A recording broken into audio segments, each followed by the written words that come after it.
Day on News 12 this morning. Proudly brought to you by the Gerald Jones Automobile Group. Closed captioning for News 12 is brought to you by Kenneth Nugent. From the station that's on your side, this is News 12, first at 5. Good afternoon. We begin with the death penalty. A Georgia inmate sitting on death row wants to choose how he'll die, and the Supreme Court is hearing the case. Washington News Bureau reporter Jamie Bittner has the arguments both sides are making. For more than an hour, the Supreme Court listened to arguments in the case of Michael Nance. The death row inmate has proposed to die by firing squad, but only lethal injection is approved in the state of Georgia. The lawyer for Michael Nance tells the Supreme Court this case isn't about if Nance will be executed, but how. He says Nance has medical conditions that have impacted his veins. He says that makes lethal injection cruel and unusual punishment. He argues that's against the Eighth Amendment. Yet Nance's preferred method of execution, a firing squad, isn't approved in the state of Georgia. The firing squad is our proposed alternative. We are not aware of any method of lethal injection that would be constitutional as to Mr. Nance. In a statement, the attorney for Nance wrote, "The rule Georgia proposes would block meritorious constitutional claims, and we hope the court rejects it and reaffirms its long-standing decisions holding that claims like Mr. Nance's can proceed in court." Georgetown law professor Cliff Sloan explains two of those claims. The issue here is whether the person can bring that under a civil rights statute or whether the person has to bring it under what's called the Habeas corpus statute. A habeas petition challenges the evidence of the lawfulness of imprisonment. The state of Georgia says Nance is challenging their custody of him and thereby invalidating the death sentence. Even if the sentence per se still exists in some form, if you no longer can be executed, then that's a bar against custody. The Supreme Court has previously ruled that executions by firing squad, the electric chair, and lethal injection pass constitutional muster. Lawyers for the state of Georgia say the real question here is if they can enforce the execution. Lawyers for Nance say a firing squad is feasible. The Supreme Court is expected to render a decision by June. In Washington, I'm Jamie Bittner. Nance was sentenced to death in 2002 for the murder of a man in Gwinnett County. Meanwhile, in South Carolina, 2 executions on hold after the state Supreme Court temporarily blocked a firing squad execution. The court says a more detailed order is still to come. State law requires death row inmates to select their method of execution, the electric chair or the firing squad. Richard Moore chose the firing squad, while Brad Sigmund has not chosen a method yet before his execution was put on hold. Now taking a look outside over downtown Augusta on week's outlook in just about 10 minutes. Early yesterday morning, officer and firefighter Drew Barr died in the line of duty. A suspect shot and killed him while he was responding to a domestic disturbance. Now a nonprofit Running for Heroes is honoring Barr. Last night, a South Carolina teenager, Zachariah Cartledge, ran a lap and then held a moment of silence in Barr's honor. That's what this nonprofit is all about. Their mission is to honor those who give their lives so we can all live in a better world. The nonprofit says after every run, the flag they carry is mailed to the families of first responders. Coming up the next half hour, we talked to some friends who worked with Barr closely. Guns became the leading cause of death among American kids and teenagers in 2020, and that's according to CDC research. Data shows record numbers of gun-related deaths and more than 10,000 involving people between the ages of 1 and 19 years old. That's more than 22% of all gun deaths in the nation. Some researchers have pointed to a spike in handgun purchases and the availability of firearms, including ghost guns. A violent weekend in Florence County, South Carolina. 4 people lost their lives to gun violence, including an 11-year-old. The Florence mayor says she can't remember a time when the city and county experienced such a loss of life in a short period of time. Law enforcement leaders held a conference today saying they need the community to work with them to bring change, and some people in the neighborhood are ready to step up.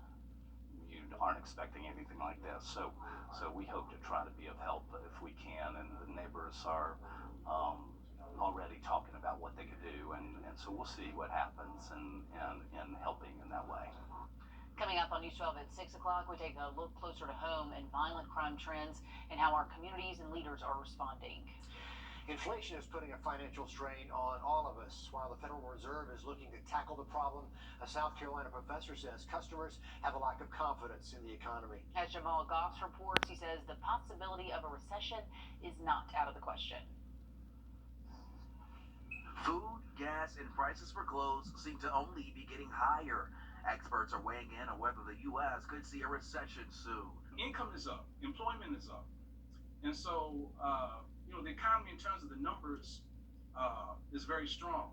Dr. Raymond Lee is an economy professor with Benedict College and says while key indicators are positive, inflation remains a problem. Even though the numbers are strong, people may think, well, a recession is coming and I need to stop spending and start saving. And once people stop spending on a large enough scale, that's when you run into problems. Dr. Lee says studies show consumers lack confidence in the economy right now. Surveys suggest that consumers are a little worried. The Federal Reserve is working to tackle inflation. It raised its rate by 0.25% in March as inflation hit 8.5% last month. Lee says we aren't feeling the impacts of that just yet, but says it could make it more difficult for consumers to get a loan. Experts say some of the problems with the economy are cases of the bird flu hurting farmers in the U.S., the war in Ukraine, and places like Shanghai, which has the largest port on the planet, shutting down due to COVID-19. Dr. Lee says it's hard to predict if the economy is headed toward a recession, but says for now, there's no need to worry. Hopefully, the Fed can nudge it in such a way where we slow inflation and not nudge it to the point where we begin to create a decrease in spending and unemployment. Now, the Federal Reserve does plan to meet early next month to talk about the possibility of raising interest rates again to slow down inflation in hopes of avoiding a recession. Starting this Friday, you can get tickets to see Smokey Robinson at the Bell Auditorium. The legendary singer, songwriter, and producer coming to town October 6th. You can get those tickets online or at the SRP box office at the James Brown Arena. Tickets start at just under $60. 3 moments could have turned out a lot differently, from saving lives to minimizing accidents. We're going to bring you those close calls caught on camera when First at 5 continues. Well, we have been enjoying dry weather over the past several days, but heading into our Tuesday, our next opportunity for some storms does arrive. We'll have an update there just after the break. Wow, what a drive, baby! Lease a new 2022 Camry SE for $219 a month.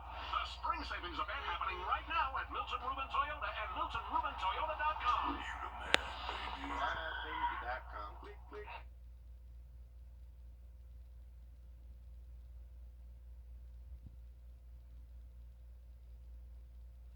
This bear in Nashville got herself into quite a bind when she got her head stuck in a trash can lid. Wildlife officers tried to set up traps and humanely capture the bear just to try to help her out. After 2 days, they finally saw her calm with no people or other animals around. That's when they gave the bear anesthesia and removed the lid in less than 2 minutes. So all in all, a quick procedure.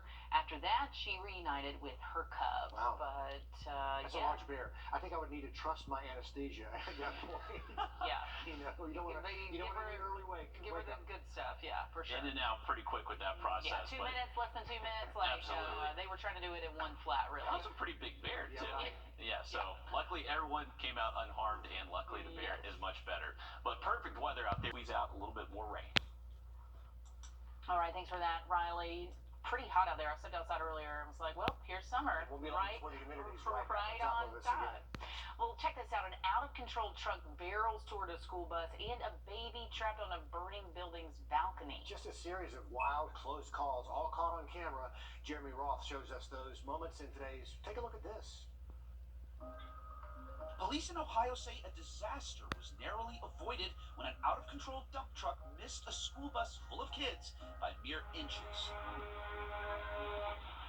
Police say the truck's driver realized his brakes weren't working as he approached the stopped school bus and began downshifting and blaring his horn to alert drivers. Amazingly, he was able to barely squeeze the careening truck past the bus and other vehicles, avoiding what police say would have been a catastrophic incident. A state police cruiser in Oregon wasn't so lucky when it was struck by a passing truck during a traffic stop. Dashcam video shows the truck plow into the stopped cruiser before landing on its side. Luckily, no one was injured. Oregon State Police shared the video on social media to remind drivers to always move over when you see flashing lights ahead. Hold on, I'm coming. Finally, a tense and heroic rescue was caught on camera in Florida as a sheriff's deputy scaled a burning building to rescue a baby trapped on a balcony. 8 people were reported trapped when authorities arrived. With no time to wait on a ladder truck, Deputy Michael Pazinski quickly scaled the building to retrieve the trapped infant. The fire was brought under control and everyone made it out safely thanks to the brave and selfless actions of all the responders involved. Or take a look at this. I'm Jeremy Roth. Pretty crazy. Yeah, sometimes you have to improvise and save a life. Yeah, but what about that dump truck video? Just threading that needle. With a dump truck, right? Scary moment. Standing on the horn, trying to get people out of the way. Rough stuff. Well, a daring stunt does not quite go according to plan. The pilots are pleased, not the federal government. We'll show you what happened after the break. The Live by Camera Network is brought to you by Mountaineer Pest Services. Come on in to Davis Appliance and Furniture, where you can find the best deals in town. It's tax time, so when that refund comes in, it's the perfect time to get the appliances you've always wanted. For the brands you trust at the lowest prices, visit us at Davis Appliance and Furniture. I'm attorney. Come on in to Davis Appliance and Furniture, where you can find the best deals in town. It's tax time, so when that refund comes in, it's the perfect time to get the furniture you've always wanted. For the brands you trust at the lowest prices, visit us at Davis Appliance and Furniture. Well, the pilots are calling it a success. The FAA is investigating a plane swap stunt that resulted in a crash landing in Arizona. This happened yesterday. Nobody injured here, and the pilots, Luke Atkins and Andy Farrington, were able to safely make it back to the ground. So they just swap planes in the middle of the air? You see one of them doing it right there. Oh, good Lord. Red Bull calls it a world-first aviation feat. The pilots were supposed to send their Cessna 182 planes into a tandem nosedive, jump out, switch aircrafts. No. The duo planned to skydive to 2,000 feet above ground level before they got into the other plane and flew up. Yeah, Atkins was able to make the swap while Farrington had to parachute there to safety. I mean, we proved that it was possible. I mean, we're pushing boundaries out here. And what's great is I jumped from one, I got in the other one, we landed, I landed safely, Andy landed safely under a parachute, the plane landed under a parachute. All of our safety protocols worked. Well, the FAA denied Red Bull's request for an exemption from federal regulations. The agency says the exemption would not be in the public interest. Yeah, I'd say not. The airplane landed by parachute? Quite a stunt. No. And speaking of parachutes, the first all-private astronaut crew to fly on the ISS splashes back down on Earth. The 4 private citizens representing Houston-based Axiom Space splashing down just off the Florida coast after more than 2 weeks in space. This was supposed to be an 8-day mission, but bad weather extended that trip to 17 days. A former NASA astronaut led that mission as commander. He was joined by a real estate entrepreneur, a former fighter pilot, and a businessman. The first all-private astronaut crew to fly on the ISS completed their mission, even the extended mission, and the 4 private citizens representing the Houston-based Axiom Space splashed down, as I said, after 2 weeks in space. They got a real extension there because of bad weather on the ground. Can you imagine that? I mean, I hope they packed enough, I don't know, everything. NASA-approved underwear. Yeah. Like, I mean, that's a bit of an extension. You don't have much of a choice when you're up there not a lot of orbiting Earth. laundry happening in space. True. Well, if you live in Glasscock County, a community health fair to tell you about tomorrow. The Department of Health hosting this. There will be health screenings, COVID testing, and vaccines, and some giveaways. The mobile mammogram bus, that'll also be there. The fair is from 9 to 3 on West Main Street in Gibson. An incredible lifetime spanning more than a century. The world's oldest person dies at 119. Kane Tanaka was born in January 1903, and she passed away last week. And for perspective, 1903, that's the same year the Wright brothers flew their motor-driven airplane. So we have come a long way to the Red Bull drop and swap. But her family said she'd been sick and in and out of the hospital. But Tanaka was supposed to actually take part in the Olympic torch relay at the postponed 2020 Summer Olympics, but but with COVID, she decided that was not best. But what a life and what stories she could have told. If she would just publish a diet and we could all follow that. Right. Somehow she's doing How to something live right. to 119. Yeah, great life there. Right now, women in South Carolina have to either physically or virtually visit a doctor to get a prescription for birth control. But a bill in the State House could eliminate that requirement across the state. My career is focused on helping the injured because I can relate to that. I don't just sympathize. I know how all it takes is a single second to change your entire life.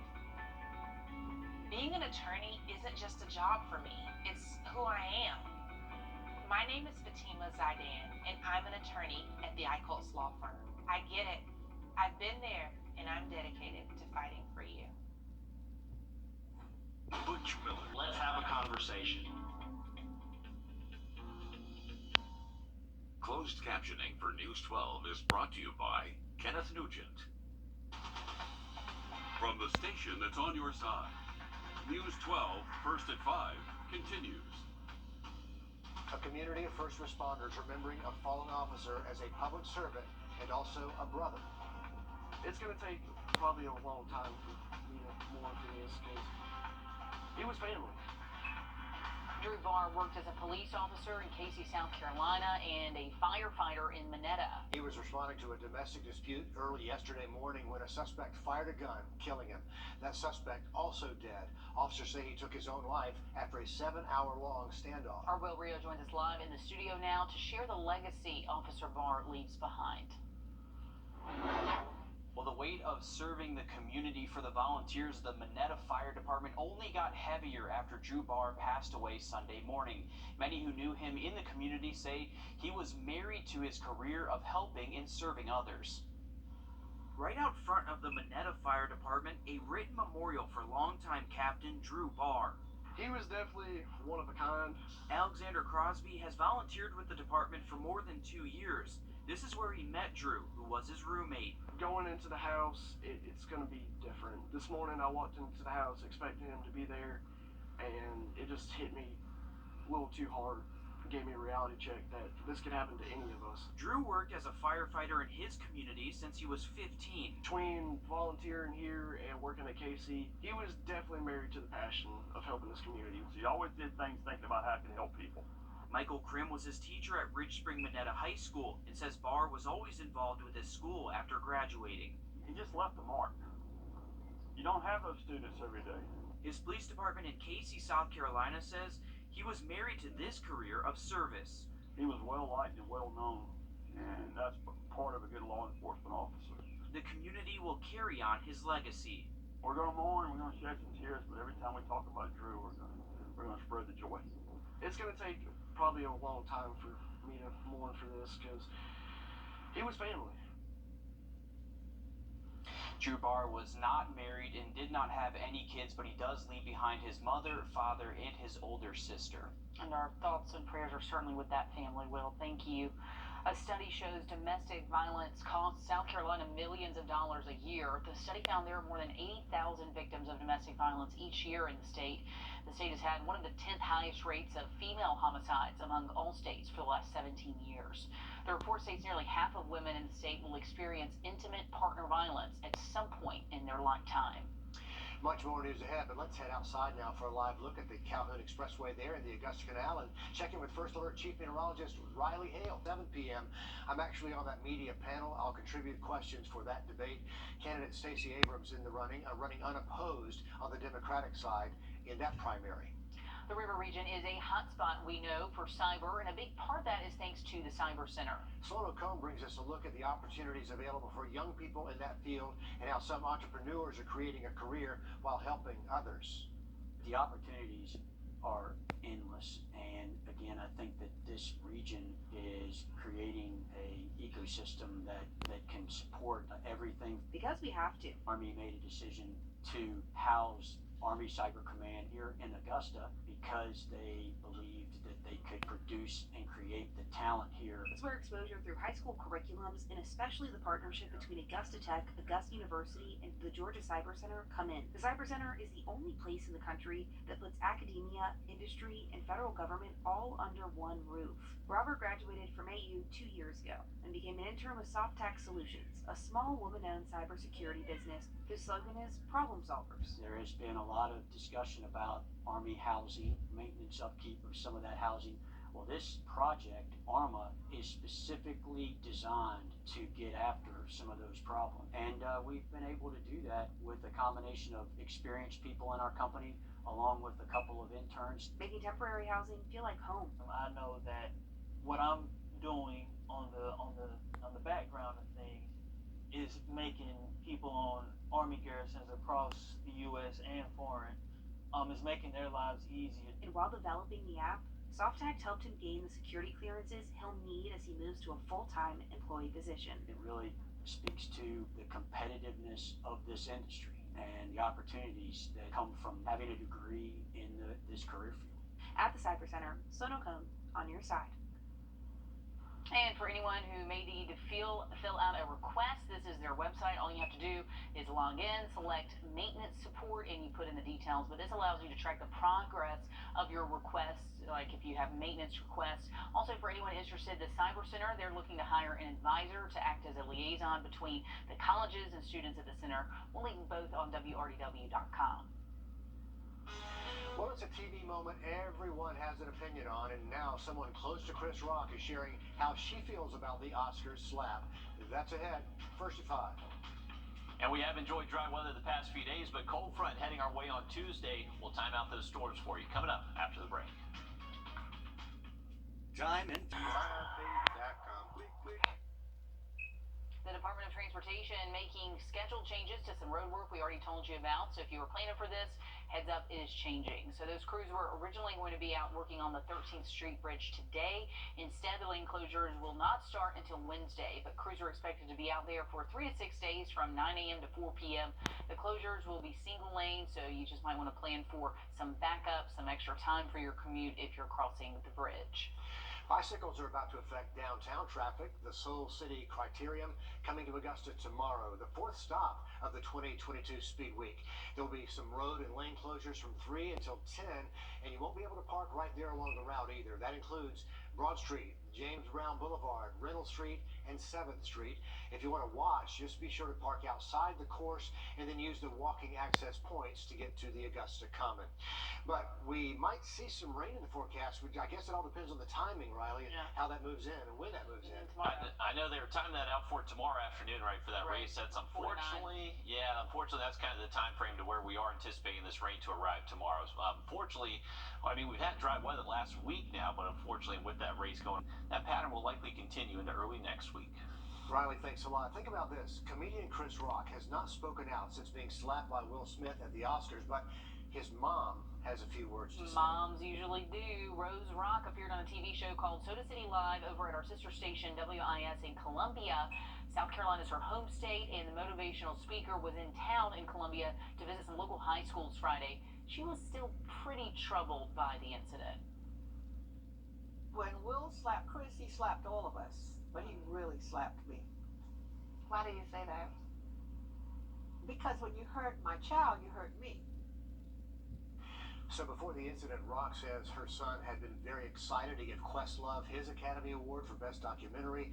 Not only was that moment taken away, she says it could have been a lot worse. She says Chris could have fallen, Smith could have been taken out in handcuffs. If you dumped cable in favor of streaming, you might have to offer up a bit more money. How to cut the costs ahead on First at 5.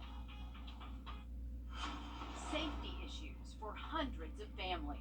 For more than a decade, News 12 put a spotlight on substandard housing at Fort Gordon. Our investigation sparks questions on Capitol Hill. Tonight on News 12 at 6 o'clock.